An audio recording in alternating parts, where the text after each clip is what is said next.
Buenos días, soy Fernando Autrán. Buenos días, soy Armando Badet. Y estamos encantados de estar de nuevo aquí presentando Odontología sin filtro. Muy bien, muy contentos, Fernando. Verdaderamente feliz de hacer, como dijimos en el primer programa piloto, encantados de estar aquí con vosotros. Pues la verdad que sí.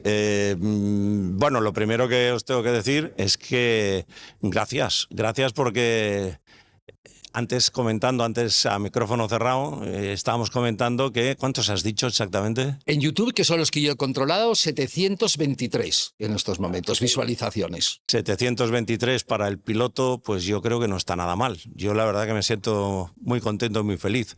Y también por las reacciones. Sí, claro que sí, porque supongo que tú también te habrá pasado lo mismo que a mí, ¿no? Hemos visto los comentarios de YouTube que son buenos, pero también hemos recibido WhatsApp, ¿no? Y gente privada, ¿no? Que te felicita, que te dice qué buena idea, qué bien que hagáis un podcast. O sea, creo que hemos como acertado, ¿no? Es decir, en la idea. Bueno, yo creo que sí. La realidad es que no lo hicimos con la idea de acertar, sino sobre todo, y os lo digo de verdad, y seguro Armando me va a dar la razón porque es así, lo hicimos para divertirnos. Nuestro primer motivo fue, oye, ¿por qué no hacemos esto? Que está muy bien. Hemos estado los dos como invitados en algunos y la verdad es que fue muy divertido, simpático, y dijimos, ¿por qué no hacemos uno nosotros? Y entonces ahí apuntaste tú la idea de sí, pero... Hay que aportar el tema científico, ¿no? Porque sí que es verdad, como dijimos en el piloto, ¿no? Ya hay muchos podcasts que hablan de muchas cosas, que profundizan en la vida del invitado o en tal. Nosotros también, evidentemente, con los invitados lo vamos a hacer, pero hay una parte de nuestros podcasts importantes que es la aportación científica y clínica para que la gente que nos escuche pueda aprender. Yo creo, Fernando, que además hemos acertado en el tema, la estética y función. Porque es súper amplio, ¿no? Es decir, ahí podemos arrastrar y es un interés de mucha gente en su práctica diaria, ¿no? Totalmente de acuerdo. Hemos acertado y aparte, en plan de coña o medio en serio, también te voy a decir que menos mal. Sí, porque si nos da por hacer, yo qué sé, periodoncia y ortodoncia, no tenemos pues mal. No creo que tengamos muchos programas ni tengamos futuro. Pero bueno, la verdad es que tú eres un apasionado de la rehabilitación, de la función, de la estética. A mí toda la vida llevo dedicándome a la estética también y me pareció pues un complemento maravilloso, porque siempre que hablamos y hablamos de nuestros trabajos, de las formaciones que hacemos, siempre estamos de acuerdo en que cuando hablo de estética yo meto mucho la función, cuando tú hablas de función sale la estética y bueno, van de la mano. Entonces este podcast tenía que ser así. Tenía que ser así, ¿no? Esta idea la desarrollamos ya bien en el primer capítulo, pero que evidentemente que estética y función van de la mano y es imposible separarlas. No tiene ningún sentido que no las unamos, ¿no? Eso es. Bueno, pues ya nos hemos hecho todas las preguntas, ya nos vais conociendo un poco. Evidentemente, a lo largo de los programas saldrán más cosas personales, profesionales de cada uno, pero ya no vamos a hacernos una batería de preguntas hoy. Ya no tiene ningún sentido. Yo tengo una pregunta para ti. Venga. Háblame del bruxismo. Sí. Yo creo que es un tema súper interesante porque, a ver, perdona que haga la intro yo. No, claro. Pero bruxismo, incluso no los pacientes, Ayer tuve una primera visita que me dijo esto, exactamente. No, yo tengo bruxismo. Tío, tenía una boca perfecta, todas las cúspides en su sitio. Pero es verdad que mientras hablaba yo le veía a los maseteros ahí apretados. Y digo, este tío es un apretador y tal. Entonces, a todo le llamamos bruxismo e incluso muchos dentistas, cuando, yo no sé si te pasa a ti en las formaciones, te dicen, tengo un paciente bruxista. O sea, el bruxista es como el apellido del paciente hoy en día, ¿no? Y bueno, yo creo que hoy es un buen día para hablar un poco de todo esto. Sí, porque creo que hay... O sea, mira, primero, el bruxismo es un tema que a todos los profesionales les preocupa mucho. Yo hago muchas cosas, ¿sabes?, con Milko Villarroel, y Milko me hace gracia porque cuando hablamos de esto, él le llama el monstruo de las 7 cabezas, ¿no? Que todos estamos asustados cuando vemos a esos pacientes, esos grandes destructores, estas personas que fulminan toda la estructura dental y que no lo dejan, ¿no? Por lo tanto, hablar de lo que preocupa es importante, ¿no? Y tener un poco las ideas claras de qué es y qué hacer en ese tipo de pacientes. Pero también es importante por otra vertiente, es los malos conceptos, o sea, como te diría, la mala idea actual que hay sobre el bruxismo y el mal diagnóstico que se sigue haciendo del paciente bruxista, ¿vale? Y esto es algo que va a ser posiblemente la primera parte que quiero explicar, es eso, el error continuo que hay hoy en día. Tú lo has dicho, ¿cuántas veces en profesionales, alumnos, ves? Y juntan dos cosas, ¿no? Como mi paciente es bruxista y tiene pérdida de la dimensión vertical, y son dos cosas que van de la mano, y sorprendentemente, doctores, la mayoría de veces es erróneo. Ni el paciente tiene comportamiento bruxista y posiblemente o no tiene pérdida de la dimensión vertical o la pérdida es mínima, cuando ellos creen que sí, ¿no? Entonces, esto es importante hacerlo. Mirad, el comportamiento bruxista, la prevalencia, hoy sabemos que hay como dos partes, ¿no? Como dos formas de manifestarse ese comportamiento bruxista. El paciente apretador y el paciente rechinador, ¿no? El que rasca los dientes. Entonces, lo primero que hay que saber es que el paciente apretador no genera desgaste dental. El paciente apretador puede romper, puede fracturar, pero desgaste no. Para que haya desgaste tiene que haber recorrido. Dímelo a mí y a mis carillas. Claro, o sea, tiene que haber sí o sí rechinamiento dental, recorrido diente contra diente, que a eso se le llama atrición, ¿no? El fenómeno de desgaste dental por el roce de diente contra diente. Pues mirad, la prevalencia del paciente rechinador, mundialmente como media, está entre un 8 y un 10%. Por lo tanto, la prevalencia es baja. Esto no cuadra con toda la gente, que es prácticamente la totalidad de profesionales y alumnos que tenemos, que, como tú decías, cuando presentan un caso, el apellido bruxista siempre va añadido, ¿no? Porque el paciente es bruxista. Grave error. ¿Por qué? Porque confunden el diagnóstico diferencial de las facetas de desgaste. ¿Qué es mucho más prevalente? Las facetas de erosión. Las facetas de erosión hoy en día es mucho más frecuente que la faceta por atrición. ¿Por qué? Porque la dieta occidental es erosiva, es ácida. Es decir, y eso a veces a los alumnos le cuesta de entender, ¿no? Pero la dieta mediterránea es una dieta muy ácida. Por lo tanto, lo que es mucho más frecuente es que haya faceta erosiva, no por atrición de desgaste. Sí que es más frecuente el comportamiento bruxista de apretamiento. Ahí estamos entre un 35-40% de la población, que es muy alto. Pero hay que recordar, como os decía al principio, el apretador no genera desgaste, genera otro tipo de problema y hay otros tipos de signos clínicos, pero no la faceta de desgaste, ¿vale? Entonces, esto por un lado es importante. Segundo que le he dicho, el segundo error que va de la mano, ¿no? Es bruxista, Fernando, y pierde la dimensión vertical. No, la mayoría de veces no hay una pérdida de la dimensión vertical. ¿Por qué? Porque hay un mecanismo fisiológico compensatorio que es la extrusión dentoalveolar.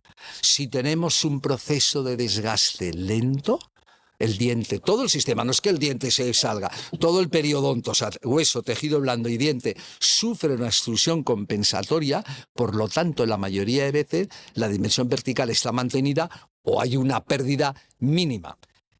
Que en el fondo está muy bien que fisiológicamente nos proteja, pero tú como rehabilitador y yo como rehabilitador es una marranada. Yo preferiría que hubiese gran pérdida, porque entonces la puedo aumentar sin problema. El problema es que tengo que aumentarla, y a veces bastante, cuando no hay pérdida. Claro, y entonces entramos en hay que hacer preparaciones. Claro. Que es lo que no nos gusta. Que es lo que no nos gusta, esa obsesión de la odontología mínimamente adhesiva, ¿no? De intentar hacer solo rehabilitación aditiva y no sustractiva.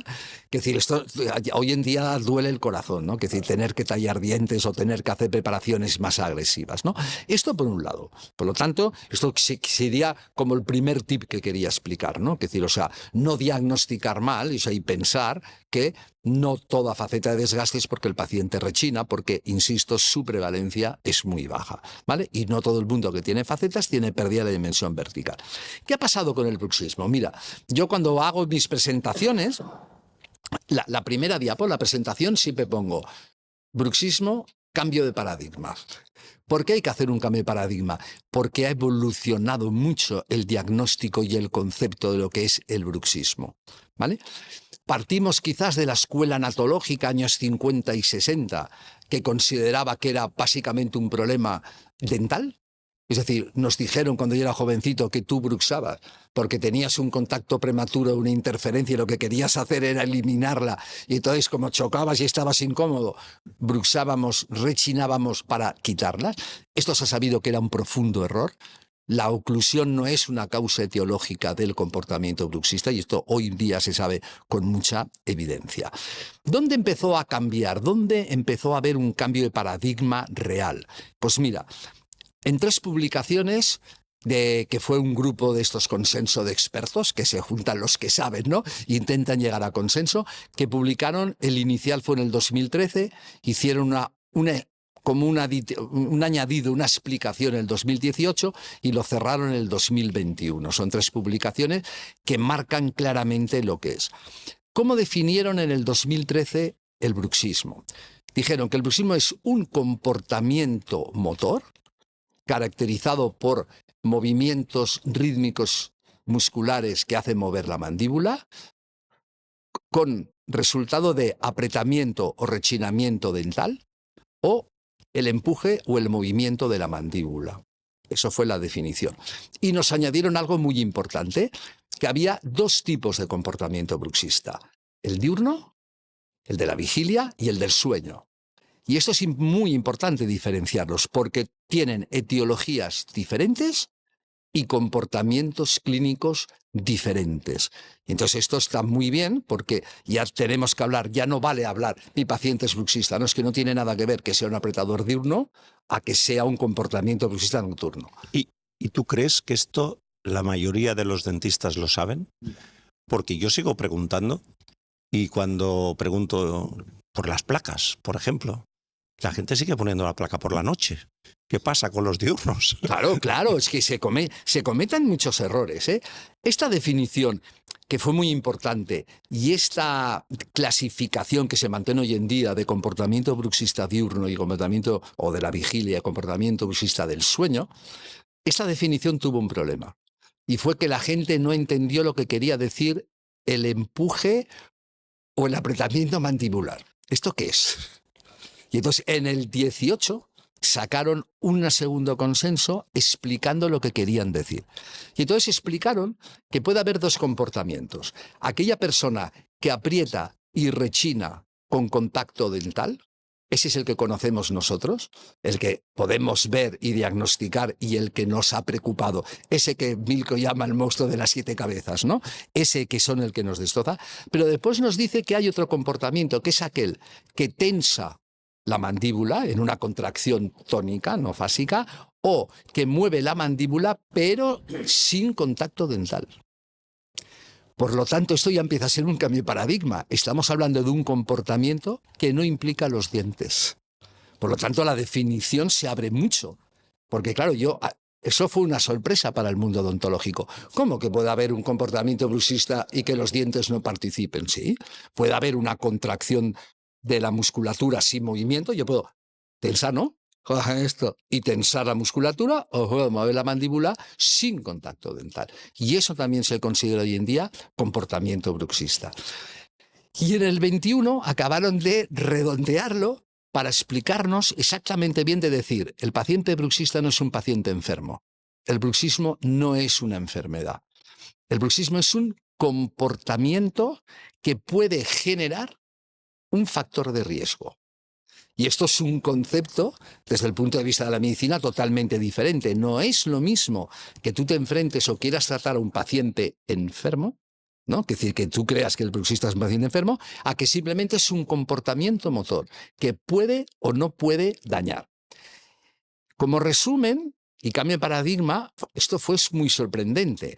El comportamiento bruxista puede manifestarse de 3 maneras. Neutro, ni bueno ni malo. No te genera nada tu sistema. No hay contacto dental, no genera nada, y tienes suerte que ese movimiento o esa tensión muscular tampoco te origina ningún tipo de disfunción muscular. Recordar que esto es medicina, no es una causa-efecto al 100%. O sea, estos son factores de riesgo. Puede ser neutro. Puede ser negativo, que es el que vemos tú y yo, ¿no? El que vemos los profesionales, que es aquel que o rechina y tiene un comportamiento dental importante y nosotros vemos la consecuencia que eso genera en los dientes o la consecuencia que genera en el sistema muscular o en el sistema articular del ATM. Y ahora ya viene la bomba, Fernando, o puede ser positivo. Eso, yo puse esa cara. Perdón, ¿cómo? Perdón, que el bruxismo es positivo. Claro, ¿por qué puede ser positivo? Porque hoy se sabe que hay dos entidades que, para defendernos de lo que ocurre, el organismo nos defiende con un comportamiento bruxista nocturno. ¿Cuáles son las dos entidades con muchísima referencia ya bibliográfica y mucha evidencia? Una, el reflujo esofágico. Hoy sabemos que todas aquellas personas que tienen reflujo esofágico, el organismo va a responder con un mayor número de episodios motores de esos movimientos rinomandibulares durante la noche. Y además son pruebas muy eficientes, ¿eh? Lo que te están haciendo es ponerte una unidad de sueño, te dan un jugo de esos ácidos y en el momento que el pH esofágico baja de 5, el paciente bruxa. Vale. ¿Por qué? Porque el motivo es sí, ¿por qué? Pues mira, cuando tú tienes un ataque ácido, ¿quién tampona el pH de la saliva, de la boca, la saliva? La saliva tiene muchos efectos, ¿no?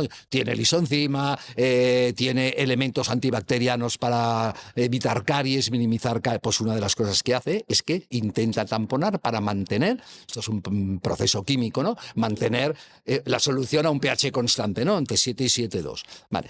Cuando hay un ataque ácido, necesitamos, lo primero que intenta el organismo es que haya saliva para intentar. Tú de noche puedes no fabricarla. ¿Cómo aumenta tu salivación? Moviendo la mandíbula. Entonces es un acto reflejo controlado por el sistema nervioso central que cuando tú tienes reflujo vas a tener mayor número de episodios de movimientos rítmicos musculares porque quieres aumentar la saliva.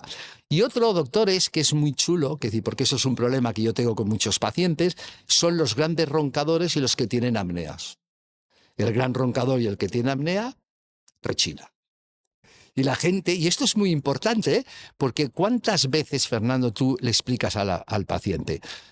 Eres bruxista, mira cómo tienes los dientes, son atrición, tú por la noche ráscalo y aprieta, y te contesta, yo, ¿qué va? Si duermo toda la noche con la boca abierta roncando, yo es imposible, yo es que como mucho, pero esto te lo dice, no, yo es que mastico mucho, o como mucho, entonces por más que les intentes convencer que la dieta occidental no desgasta los dientes y que no es ese problema, sino es un problema de frotamiento, les cuesta de entender. Hoy, ¿qué sabemos?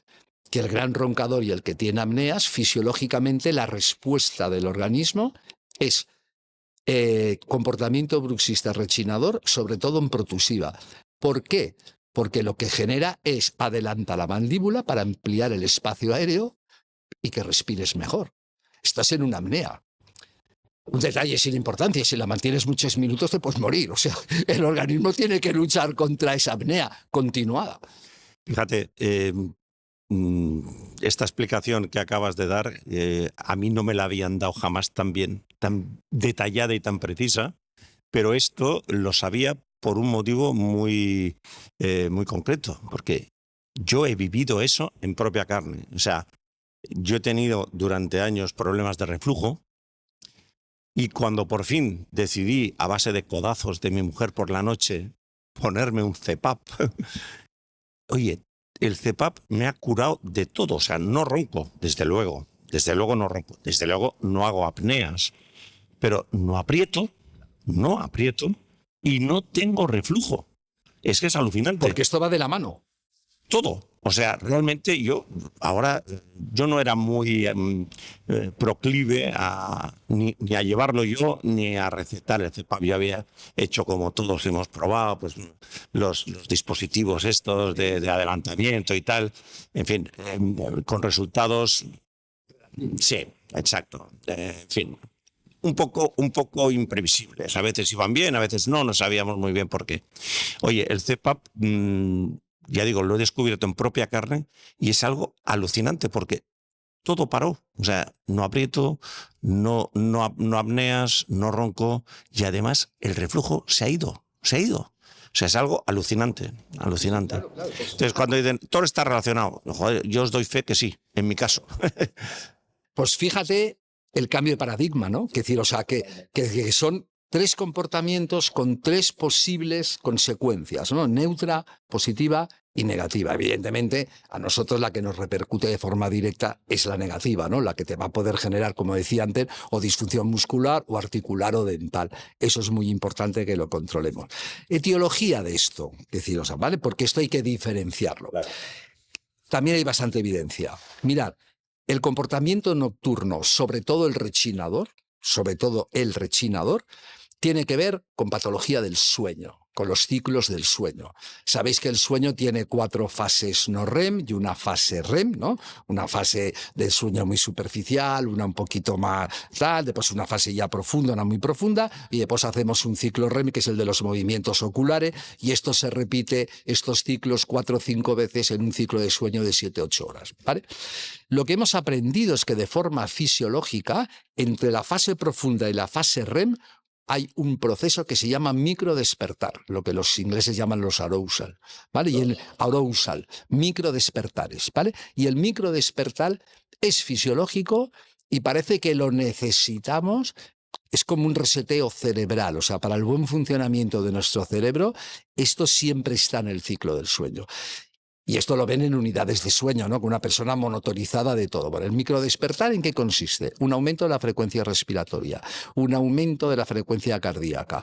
Aparecen unas ondas predeterminadas en el electroencefalograma, ¿vale? Hay un aumento de la tensión arterial, hay un aumento de los movimientos musculares y entonces aparecen los movimientos mandibulares. Eso es fisiológico y eso lo hacemos todos. Más o menos, pero todo el mundo tiene un mínimo número de microdespertares en sus ciclos de sueño. ¿Qué caracteriza al comportamiento bruxista? Que tienes muchos más microdespertares y más agresivos, o sea, con más duración de tiempo. Eso es lo que genera que pueda generar patología, ¿no? Porque es más y durante más tiempo. Y eso tiene que ver, parece ser, o sea, ese trastorno, entre comillas, que puede tener el comportamiento bruxista rechinador, esto tiene que ver posiblemente por el control de la dopamina. En medicina ya sabes que el paciente de Parkinson lo que tiene es una necrosis del núcleo estriado, que es el que genera la dopamina y que genera un paciente de Parkinson. Hay dos tipos, el rígido, pero el que conoce la gente es el del movimiento, ¿no? Por lo tanto, ese pequeño discontrol que tiene la dopamina en sus ciclos de sueño puede ser una de las causas que origine este aumento de los microdespertares. También tiene relación con el alcohol, con el tabaco, drogas, anfetaminas, heroína, éxtasis, todas estas drogas de discoteca, todo eso tiene una relación. Tiene mucha relación, por ejemplo, con el café. A partir de la 8ª taza, tu número de octavas son muchas, ¿eh? 8. Yo me tomo 8 cafés al año.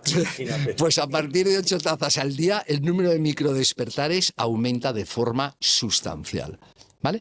Eso sabemos que es una causa etiológica y que tiene que ver, y lo vamos a dejar ahí, tiene que ver con es cómo funcionamos esos ciclos del sueño y esos microdespertares que tenemos.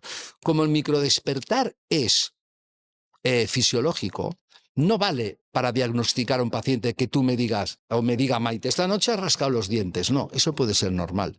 Como sea una noche que hayas salido de fiesta, hayas bebido y hayas fumado, vas a tener más microdespertares y quizás rechina.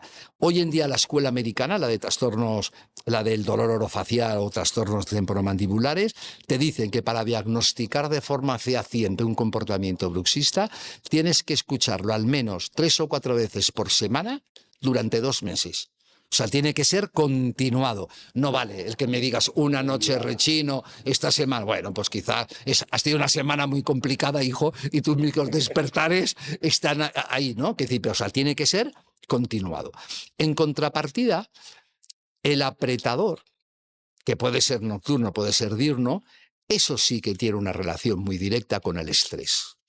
¿vale? Tiene con el estrés, con los cambios de comportamiento y de ánimo, tiene una relación directa con la ansiedad, tiene una relación directa con la depresión y con lo que genera como efecto secundario los medicamentos de la depresión, sobre todo aquellos que influyen en la serotonina, que tiene después una relación directa con la dopamina y va directo ahí. O sea, todo eso tiene una relación. Por lo tanto, fíjate, dos comportamientos diferentes y posiblemente dos etiologías diferentes, ¿no? Una es mucho más sistémica, ¿no?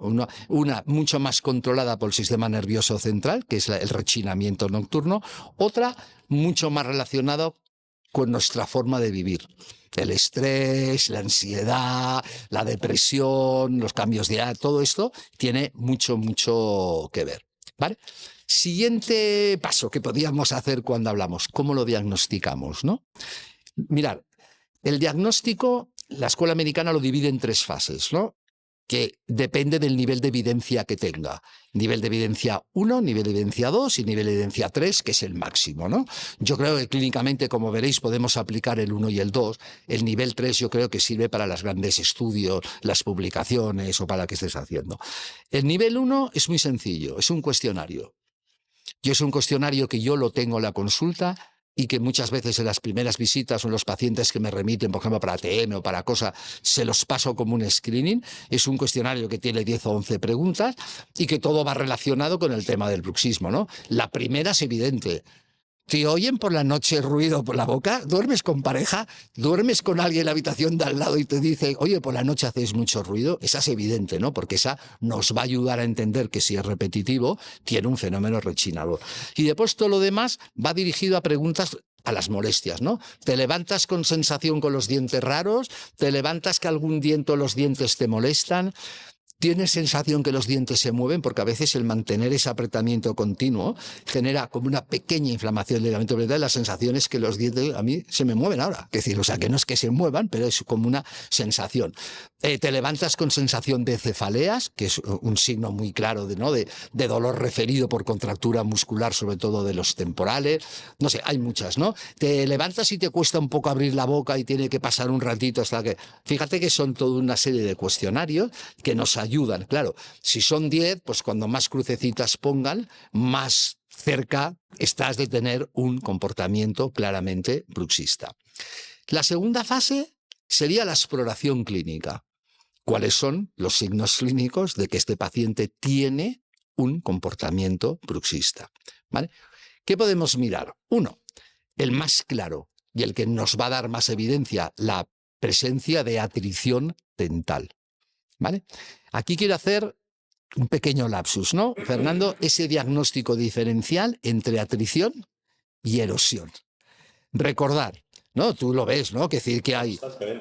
¿no? Y ves que se equivocan. Muchísimo. Y se equivocan mucho. Y tú sabrás que, sobre todo cuando rehabilitamos, ojalá todo fuese erosivo, porque no hay comportamiento mecánico. Yo la única duda, fíjate, te voy a hacer una pregunta. Yo la única duda que tengo es, o sea, el comportamiento de erosión, desde el punto de vista mecánico, me hace respirar, no me vas a romper nada. La pregunta es, ¿la interfaz adhesiva, el ataque ácido implica a medio plazo? ¿Voy a tener filtración? O sea, ¿puedo tener problemas en esa interfaz adhesiva si persiste el ataque ácido? Bueno, porque no encuentro mucha publicación de esto. No hay mucha cosa publicada, no. Lo cierto es que realmente debería estar esa boca bañada en ácido constantemente para que realmente hubiera ese ataque ácido, y ese ataque ácido fuera significativo y negativo para esa. En fin, si tenemos toda la adhesión, toda la periferia de la adhesión, todo el perímetro, mejor dicho, de la adhesión, lo tenemos en esmalte y hemos preparado, hemos grabado bien ese esmalte, hemos arenado previamente, etcétera, y hemos hecho los protocolos de adhesión todos bien, realmente a largo plazo no vemos un problema. No debería haber un problema. tal vez en pacientes que tienen ya problemas más específicos como vómitos constantes, vómito en chorro, en las caras palatinas, de los dientes superiores, ahí podemos ver problemas.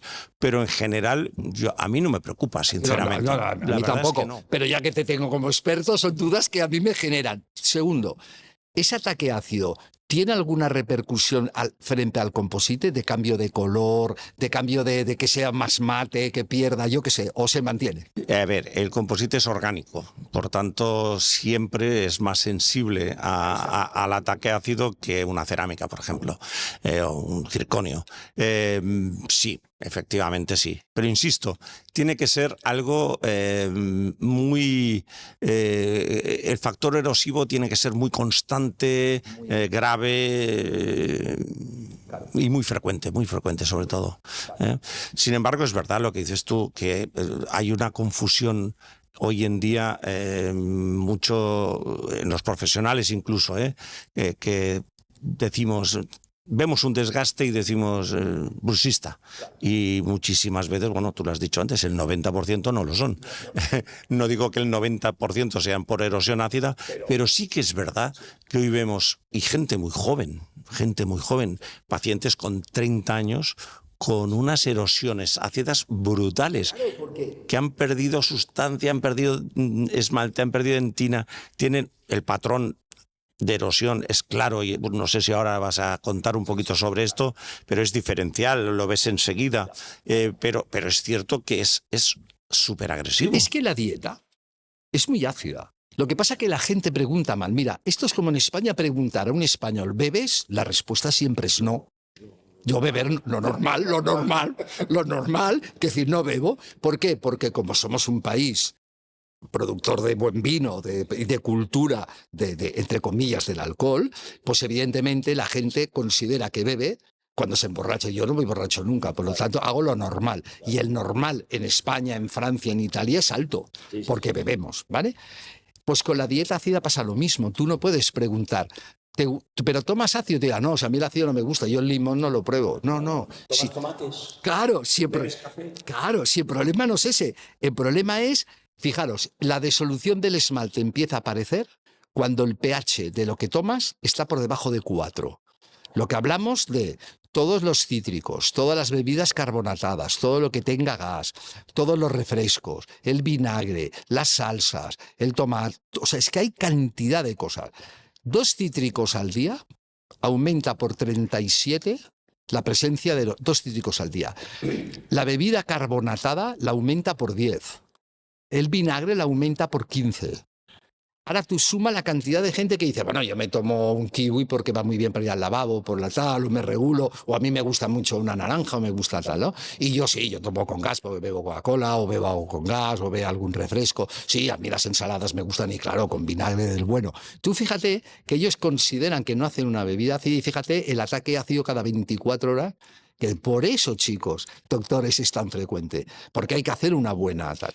Y si eso lo juntas, como decía, por eso a veces me sorprende, cada vez menos, pero con gente joven. Claro. Que dices, claro, si a esto que acabas de decir, que es una dieta normal, mediterránea, pero súper ácida, si a esto le juntas, pues que salgo por la noche, que me tomo el gin tonic, que es Ginebra. Que es con alcohol, la tónica, con gas. La tónica, que es carbonatada, le echo un chorrito de limón, que así queda más chula, y tal y cual, y después me tomo 2 Red Bulls para, hombre, evidentemente, pues bueno, ya no te digo que te enjuagues con el Red Bull, pero... Pero claro, porque esas bebidas, el Red Bull da alas, pero es muy ácida y te quita los dientes. Y después, por ejemplo, todos estos chicos o chicas obsesionados por el gimnasio, porque las bebidas tipo Gatorade, las bebidas energéticas, todas son súper ácidas, ¿vale? Entonces, hay 2 diferencias muy claras. Después, hijo, está lo mixto, porque en medicina a veces lo que parece fácil deja de serlo, porque la gente me dice, yo no sé lo que le pasa a este buen señor, porque ni con la historia clínica ni con lo que veo me aclaro exactamente. Pero en general es muy fácil. Mirad, la atrición se caracteriza por una exposición de dentina que va a ser tirando a brillante ¿Y por qué brillante? Porque como la rechinan todos los días, la pulen todos los días, está pulidita, brillante, es una dentina de un aspecto brillante. Pero la característica principal es dentina expuesta brillante alrededor de un esmalte roto. Siempre cuando es atrición, como es un movimiento, al final del movimiento choca con el esmalte y rompe los cristales de esmalte. El sector anterior es característico, la forma de sierra, ¿no? O sea, cuando veáis forma de sierra con cristales de esmalte rotos, pensar que es atrición. Ahora, no os podéis equivocar con la erosión, porque la erosión es dentina expuesta de forma cóncava, mate, con esmalte absolutamente sano alrededor. Fernando, esas caras palatinas que tienes toda la dentina expuesta y el borde del esmalte es un tallado perfecto de la naturaleza. ¿O no? ¿Ves el esmalte perfecto alrededor con toda la dentina expuesta? Por lo tanto, eso es una característica, no os podéis equivocar. No os podéis equivocar. Es decir, cuando veáis esmalte intacto con dentina expuesta, pensar siempre antes en erosión que en atrición. Aquí voy a hacer un apunte, y tú lo acabas de decir hace un momento. En medicina, la etiología pura y dura no existe. Entonces, lo que sí vemos a veces, y estás de acuerdo conmigo, es que en ese paciente joven que hemos dicho antes, que tiene la dieta normal, pero ácida, y además va al gimnasio y además por la noche sale y con todo lo que conlleva, etcétera, y si ese hombre o esa mujer además es un apretador, Sí, claro. y si además rechina, ¿qué pasa? Que entonces ahí tenemos unos patrones mixtos que a veces te confunden. De saber, ¿este qué hace? Bueno, y al final lo que tienes que llegar a la conclusión es hacer las dos cosas. Y ya está. O sea, porque pensar que normalmente, insisto, la medicina nunca es aquí de apuntar en el papel, decir va a pasar esto siempre. Pero claro, la mixta, que puede ser relativamente frecuente, claro, ¿qué problema hay? El ataque ácido expone dentina, el rechinador ya no rechina sobre esmalte, sino dentina, por lo tanto son pacientes que acostumbran a ir más rápidos en su proceso de destrucción dental, porque se les suman los dos factores, el ataque ácido y el rechinamiento. Pero estos dos factores son importantes. Continuamos. En boca, ¿qué puedo ver más? Hay señales de que tú estás apretando o rechinando. Una, por ejemplo, la presencia de la línea alba, que es esa línea blanca que hay en la mucosa. Chicos, esto es de las pocas cosas que es patoneumónico. Solo lo tienen los apretadores. Si no aprietas, no la tiene. Línea alba en la mucosa yugal. No es tan frecuente, pero también puede aparecer interdentaciones en el borde lateral de la lengua, que marca los dientes. Esto es una característica. Otra es la presencia de torus, sobre todo los linguales y los vestibulares. ¿Todo aquel que tiene torus es apretador? No, pero sí que hay es estadísticamente significativa la unión que hay entre el que tiene potencia de maseteros desarrollados y que tenga esos torus, sobre todo linguales mandibulares, ¿vale? Esto siempre es importante. Puede tener, evidentemente, si veis fracturas, veis cosas, esto evidentemente está pasando algo, ¿no? Veis muchos cracks en el esmalte o fracturas de cerámica, lo que lleva, evidentemente vamos a sospechar que es un paciente apretador. Signos de exploración, puede tener, por ejemplo, disfunción muscular por aumento del tono. Quizás él no es consciente, pero cuando palpas la musculatura generas dolor. Recordar que hay un concepto importante, la musculatura sana al apretar no duele. Si yo exploro, toco musculatura y genera dolor o molestia, implica que algo le pasa a ese músculo. Puede ser una de las repercusiones. Por lo tanto, como podéis ver, dentro de una exploración podemos ver muchas cosas, ¿no? Tercer dato, que es lo que tiene más evidencia, ¿vale? Son la electromiografía, ¿vale? Yo durante una temporada usaba un electromiógrafo de un solo uso que vendía Proclinic, que era la bomba, y costaba, os lo voy a decir, costaba 50 euros. Ese era tirado de precio, pero lo han retirado. O sea, ahora no lo encuentro en ningún sitio. Estoy a la búsqueda porque un alumno me dijo que sí, y no recuerdo dónde me dijo. ¿Cómo lo usabas tú? Claro, pero era fantástico porque era como una pegatina que se pegaba en el masetero, el paciente lo llevaba esa noche para dormir, te lo traía, entonces tú quitabas un papelito y había un display que ponía 1, 2, 3 y 4 y te decía cuántas veces activabas la musculatura a partir de una cifra de tal durante la noche y te decía comportamiento normal, leve, moderado o grave.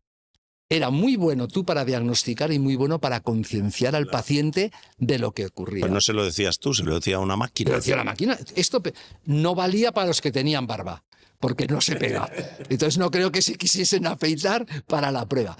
Después hay electrobiógrafos portátiles, que tú lo puedes tener en la clínica, el paciente se lo lleva. Estos son más chulos, porque claro, este solo es una noche. El portátil tú lo puedes dejar, lo tienen un mes, te lo devuelven, entonces tú tienes una referencia de cuál ha sido su comportamiento muscular durante un mes, durante la noche. ¿Vale? Tampoco creáis que cuesta mucho, ¿eh? Es un problema. No os quiero decir, yo no voy a invertir, no sé si cuesta 1.000 euros, un portátil de esos, tampoco es una fortuna. Si os gusta el tema, es interesante, ¿vale? Hay otra cosa que sí que también está muy bien, no sé si tú la has utilizado, ¿vale? Que se llama el Brook Checker, que es como un Essex, ¿sabes? Como una de eso, que tiene por encima una capa de colorante alimentario para que no sea tóxico rojo. Y esto es solo de uso de una sola noche. Se lo ponen, que lo usen y que te lo traigan. Y depende de cómo hayan rechinado lo que hayan hecho, se lleva el colorante. O sea, hay muchos artículos que te dicen, pues está muy bien porque te está diciendo si es rechinador, si es en protusiva, si es en lateralidad, lo que toca, cuánto. Por lo tanto, está muy chulo. ¿Vale? Y es de un solo uso. Súper interesante. ¿Veis cómo vale la pena que hablemos de estas cosas? Yo no lo conocía, os lo digo tal cual. Pues el Brook Checker me gusta mucho. Y evidentemente lo que te da el gol estándar es que metas al paciente en una unidad de sueño. Pero no vamos a llevar a nadie a una unidad de sueño. O sea, esto yo creo que si investigas, si necesitas hacer publicaciones en investigación universitaria, pues puedes hacer una referencia con un 100% de fiabilidad que en una unidad de sueño, pero no es de práctica clínica habitual. De todas formas, te diré que hoy en día, por lo que te contaba antes, por experiencia propia, hoy en día la mayoría de las unidades de sueño tienen aparatos portátiles, claro, que te los enseñan a poner, te los dejan, entre comillas, medio colocados, y tú, cuando llegas a casa, simplemente te enchufas el aparato. Claro, esto es portátil, lo único que tendrías que añadirte es el electrodo del masetero y del temporal. Ya está, es un enchufe más que te pongas un electrodo del temporal y uno del masetero, y entonces te daría el comportamiento muscular. Entonces, tenías que ir ahí, pasar la noche ahí y tal, y bueno, es un engorro que los pacientes te dicen que no, que ellos prefieren dormir en su cama. Eso era un engorro muy importante. Vale, por último, si quieres, vamos a hacer una última parte, ¿no? Yo tengo 2 o 3 preguntas para el final. Vale, y ahora viene quizás lo que nos pregunta todo el mundo, ¿y cómo lo tratamos? O sea, ¿qué tenemos que hacer? Porque claro, porque esto, o sea, está muy bien dar bases teóricas, pero yo siempre explico lo mismo, Fernando, somos una especialidad clínica. Si lo que aprendes no te sirve para el lunes aplicarlo, no sirve de nada. Eres un erudito, sabes mucho, pero si no lo llevamos a la clínica, ¿para qué sirve, no? Entonces, un concepto muy importante tendríamos que explicar. El bruxismo no se cura. Vale, podemos mejorarlo, eliminarlo como tú has explicado. Si era por reflujo o era por apnea, si solucionas reflujos y apnea, posiblemente tu nivel de comportamiento bruxista bajará o desaparecerá. Pero eso es un grupo, eso no es la totalidad. El resto, no es verdad lo que dijo la escuela anatológica, como yo te he rehabilitado bien, ya no vas a bruxar. Eso es mentira. Porque no se bruxa porque había una interferencia, un contacto prematuro. No se bruxa por una mala oclusión. ¿Vale? Las causas son otras. Por lo tanto, mi rehabilitación no va a solucionar el problema. Mi ortodoncia no va a solucionar el problema. ¿Qué hace el odontólogo? Tratar las consecuencias de. Yo puedo hacer tratamiento muscular, tratamiento articular, yo y el fisio. Puedo hacer tratamiento dental, ese concepto de reanatomizar los dientes que te has cargado, ¿no? La reanatomización general de esa boca que has perdido. Eso hay que hacerlo y es obligatorio hacerlo, pero eso no va a solucionar el problema. Por lo tanto, sí que es verdad que en esos comportamientos de atrición, independientemente de lo que haga, acabarán con férula para proteger nuestras restauraciones. Yo eso lo veo evidente. Material, Fernando, me preguntas, ¿cómo rehabilitas tú? No hay mucha controversia, o sea, no hay un consenso que me diga hay que hacer esto o hay que hacer lo otro, ¿no? Es decir, o sea, o yo personalmente, que soy una persona que leo mucho, yo no he encontrado un consenso internacional que me diga qué hacer. Yo, escuchando a Ernest Mayat, que los dos somos muy amigos de Ernest, que es una persona que sabe mucho, él explica una cosa que a mí me gusta. Hay una tendencia mecánica a que utilicemos el mismo material arriba que abajo. ¿vale? Por igualdad de todo, de comportamiento mecánico, de capacidad de desgaste, de rigidez, de comportamientos de flexión, o sea, es decir, lo de arriba y lo de abajo. Idealmente, yo creo que mecánicamente es mejor que sea igual. ¿Por qué lo digo? Porque había mucha tendencia cuando rehabilitaba decir, bueno, yo arriba le pongo cerámica, que es lo bonito, abajo le pongo resina, que parece que la estética mandibular no importa y que se vaya gastando, nadie protesta, pero esto tiene que estar impoluto. Bueno, no sé, o sea, yo no digo que fracase, o sea, que se vayan a caer unos implantes o que los dientes, no. Lo que sí que es verdad que si tú pones una cerámica arriba y una resina, Sí. abajo, la va a desgastar, aunque lo protejas con una férula, la va a desgastar en tiempo. La pregunta es, ¿en cuánto tiempo el paciente, Fernando, se querrá volver a pagarte la rehabilitación inferior? ¿En cuánto tiempo? Porque si la oclusión es importante, si tú trabajas la posición, los contactos, una guía anterior, una guía canina, cuando empiece a gastar y pierda la guía canina, ¿ese es el momento de volver a rehabilitar? ¿O lo mantenemos 5 años más porque no nos paga, aunque no esté bien? Ese es un debate. Claro. Claro. Bueno, supongo que también un poco esta idea de la rehabilitación arriba la cerámica, abajo la resina, yo lo he hecho. Bueno, yo también, yo he hecho de todo, Fernando, en mi vida. Claro, porque nos gusta ver realmente probar y entonces es cierto que, por ejemplo, imagínate que abajo tienes pues una prótesis sobre implantes. Implante soportada, ¿vale? O sea, estable, súper bien. Pero claro, estos dientes, como dices tú, se van a gastar, esa resina se van a gastar, ese plástico se gasta. Pero también es cierto, y estarás de acuerdo conmigo, que, oye, cambiar los dientes pues es un coste relativamente bajo. Entonces, bueno, claro, si hablamos de una rehabilitación que haces abajo ya con composite o sí, con composites, vaya, con incrustaciones, etcétera, pero todo composite, también vas a tener un desgaste prematuro con respecto al superior si has puesto una cerámica.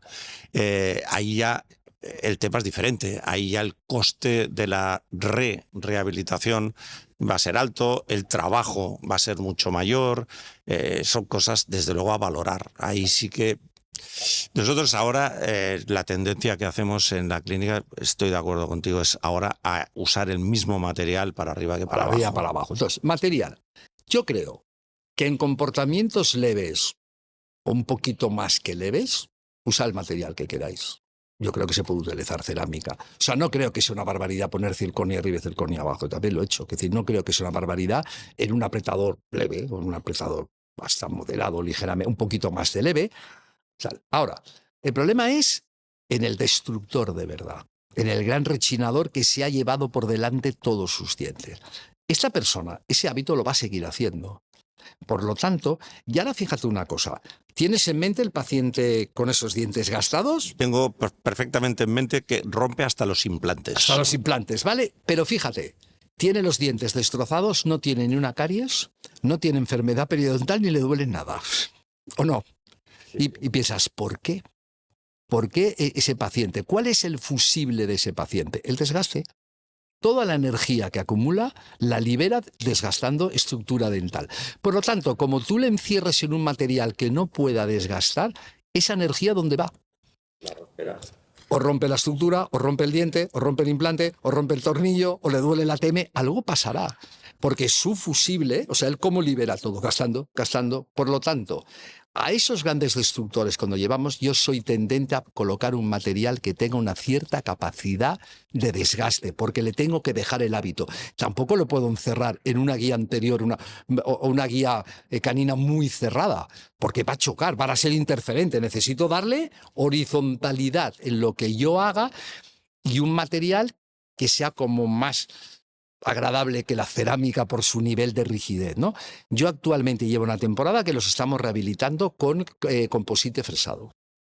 Composite fresado es muy bueno, es decir, no tiene nada que ver, que tú lo sabrás, con la característica del directo, porque está totalmente convertido, porque es un monolítico, ¿no? Que está fresado, la conversión es industrial, no es con una luz en boca. Pero sigue teniendo un cierto grado también de resiliencia, absorbe bien las fuerzas. Absorbe muy bien la carga, tiene un concepto amortiguador, tiene tal. chico, ya las malas, una mínima fractura la puedo reparar en boca, y si no, pues bueno, como es un monolítico fresado, se me ha roto un molar, lo cambio y le dices al laboratorio, vuélveme a fresar el 26 y lo vuelves a colocar, ¿no? Es decir, un poco así. Por lo tanto, yo creo que como resumen, es decir, en esos grandes destructores, la utilización de ese de compo fresado a mí me da buenos resultados y permitimos ese cierto desgaste. Y lo último ya, Fernando, esto, chicos, es experiencia. Yo al paciente con comportamiento bruxista con atrición le explico lo que tiene. ¿Cuál es mi experiencia? Que más de la mitad me dice, no, yo no aprieto. Eso es de comer. Entonces le doy la segunda explicación. No, mira, no es de comer, la comida accidental no desgasta, que decir, sobre todo al nivel que tú tienes. Hay un desgaste fisiológico que no sé si son hasta 100 micras al año, ¿no? O 80 micras, normal, no recuerdo la cifra, pero la habitual no desgasta. Por lo tanto, tú por la noche, que yo ronco, por eso. Entonces le doy la explicación que te he dado. Ahora, doctores, y os lo prometo, eso me lo hace las canas, Fernando. Si a la tercera o cuarta vez no entiendes su problema, no lo trato. Mira los ojos y digo, pues mira, ¿sabes lo que pasa? Que posiblemente te esté diagnosticando mal. Vete a otra clínica. Y lo hago con una sonrisa, totalmente empático. ¿Por qué? Porque ya estoy cansado de rehabilitar, que después me rompa y después me diga que la culpa es mía. A la vecina le han hecho lo mismo y no ha roto nunca nada. Como esa frase la tengo hasta aquí... Hasta aquí, o sea, chicos, a la gente joven, si nos escucháis, este es un consejo que desde mi punto de vista vale oro. O sea, solo tratar a la gente que entienda el problema y lo que le pasa. Si no entiende lo que le pasa, no tratar, porque solo vais a tener problemas, solo. Totalmente de acuerdo. Yo uno de los gurús que he tenido, tú sabes que he tenido 3 o 4 gurús en mi vida, uno me decía siempre, tienes que aprender a rechazar pacientes, no tratamientos, pacientes. Y él me decía, es mejor ponerse rojo una vez que 100 veces amarillo. Toda la razón. Y es verdad, o sea, hay pacientes que, como dices tú, no entienden ni lo que tienen, ni lo que le vas a hacer, y te siguen diciendo, bueno, pero esto no se va a romper, ¿no? Cuando te preguntan 5 veces seguidas esto, tú dices, sí, se va a romper seguro, segurísimo, con lo cual es mejor tal vez que no te lo haga. Y se acabó tú.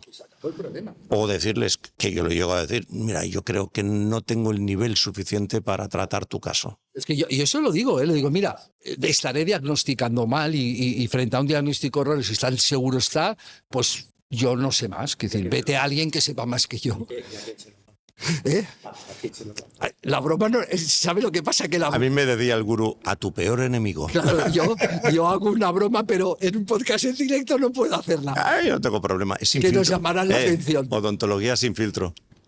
Prefiero no decirlo porque aún tendremos problema. No, pues lo voy a decir. Yo hago la broma y digo, que te la haga Vitaldent, que es muy buena. También. Digo, tú vete a Vitaldent, que lo hacen súper bien. También. Si tienes suerte, pillas alguno, que te lo haga bien. Bueno, pues oye, ¿te puedo hacer una última pregunta? Claro. Porque no hemos hablado, bueno, sí lo has hablado, pero me gustaría dejarlo en una frase, para que la gente lo tenga clarísimo. Entonces, ¿tú eres partidario después de una rehabilitación de este tipo en un paciente que has comprobado que realmente es un apretador o un rechinador y haces tu rehabilitación, colocas siempre placa? Sí, pero con el diagnóstico correcto, porque se ponen muchas placas a pacientes erosivos que se creen que es bruxismo, entonces la placa no sirve, lo voy a decir, mirando a la cámara, no sirve de nada.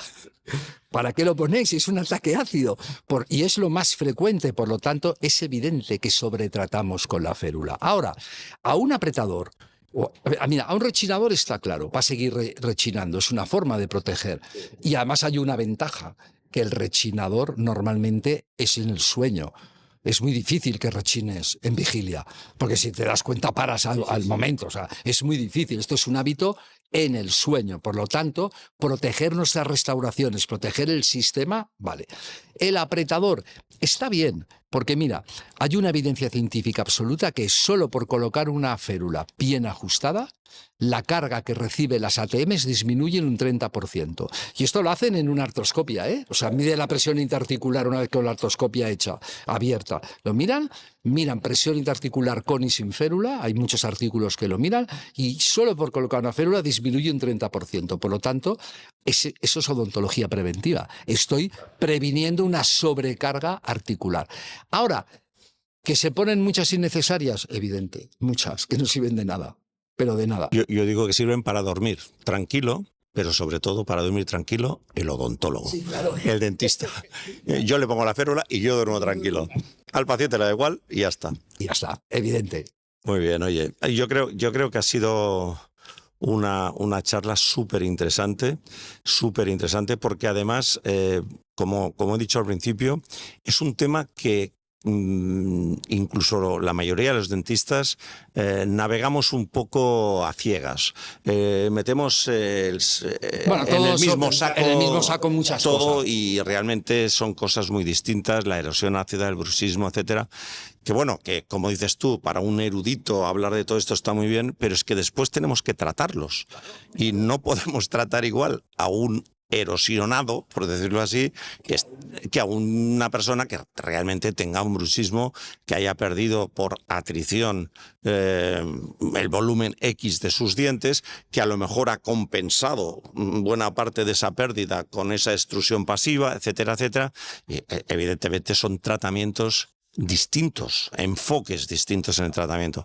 Y esto yo creo que es muy, muy interesante. Fernando, el próximo capítulo, ¿vamos a tener un invitado? Sí, señor. ¿A quién vamos a traer? Mira, ahí he sido un poco, como llevamos hablando ya unos cuantos capítulos de estética y función, he pensado que algo que esté en relación con también estética y función, por descontado, pero desde el punto de vista que generalmente tú y yo no solemos tratar, que es la estética rosa, entre comillas, y la función rosa. Es decir, vamos a hablar con alguien que sea un experto en tejidos blandos, en regeneración, etcétera, y por descontado, porque esto va muy ligado también en implantología, en rehabilitación implantológica.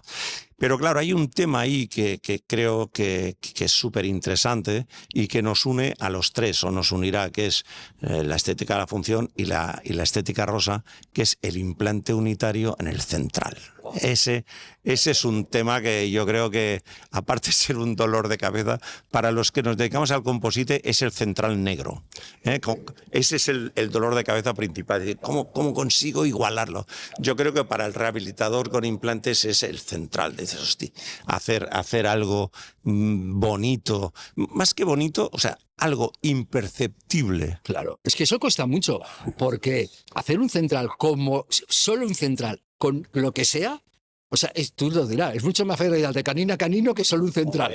De canino a canino, o sea, es fantástico, pero solo un central. Claro que sí, un central y que te quede clavadito al de al lado, pero cuando hablamos de carillas y tal, pues tenemos nuestro reto, pero cuando además estamos hablando de implantes que el sustrato es muy diferente. Ahí está. Y solemos tener una diferencia de volumen óseo, ya sea horizontal, vertical, a veces los dos, etcétera. Wow. Ahí tiene que haber una magia, que te gusta la magia, tiene que haber una magia especial para que todo salga realmente muy bien. Entonces, pues hemos pensado invitar o lo dejamos en suspense. Hemos invitado a un experto en estos temas. Vamos a dejarlo así. Y lo dejamos así hasta el próximo capítulo. Exacto. El próximo capítulo lo tendremos sentado aquí con nosotros. Perfecto. Y entonces hablaremos extensamente de ello. Pues nada, muchísimas gracias. Doctores, gracias y muchas gracias por todos los que nos estáis siguiendo y visualizando. Seguid siguiéndonos, dadnos likes y recomendadnos, que eso es muy importante, recomendadnos. Sí, chicos, porque ya sabéis que el mundo de las redes hay que crecer. Seguirnos en Instagram, seguirnos en todos sitios y seguir evidentemente el podcast, sea en YouTube, sea en Spotify y en el Applecast, ¿no? Creo que se llama, donde también estamos. Sí, señor, en el Applecast. Muchas gracias. Muchas gracias.